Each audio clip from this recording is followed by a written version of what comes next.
बदीन मां वाक़े अपडेट कंदा हलूं। बदीन जिमखाना हॉल में सेमिनार मज़हबी अॻवाननि जी गॾिजाणी क़ौमी यकजहती जो पैगाम। बदीन में ज़िले इंतज़ामिया पारां मुनाक़िद थियल हिक अहम तक़रीब में मुख़्तलिफ़ मज़हबी जमातुनि जिनमें पाकिस्तान मरकज़ी मुस्लिम लीग, जमियत उलमा इस्लाम, जमात इस्लामी, अहले तशरीह ऐं मसीही अॻवान शामिल हुआ। वॾे अंग में शिरकत कई।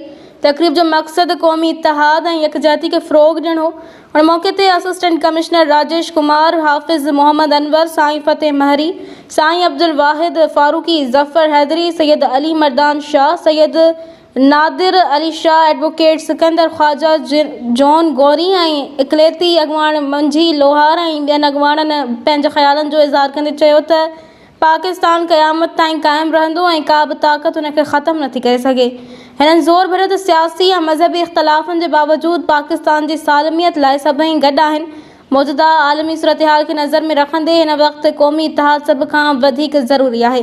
अॻवाननि ईरान जी इसराइल ख़िलाफ़ हिम्मत खे साराहियो ऐं ॿाहिरीं ताक़तुनि खे ख़बरदार कयो त पाकिस्तानी क़ौम मुतहिद आहे ऐं मुल्क ते कंहिं बि मुश्किल वक़्त में जानूं क़ुर्बान करण खां पोइ पोइते कोन हटंदी। हिन सेमिनार खे मुहर्रमुल हराम खां अॻु हिकु इंतिहाई मुसबत क़दम क़रार ॾिनो वियो। तक़रीब जे आख़िर में सभिनी मज़हबनि जे अॻवाननि हथनि में हथ विझी पाकिस्तान ज़िंदाबाद जा नारा हंया ऐं क़ौमी यकजहती जो अमली मुज़ाहिरो कयो।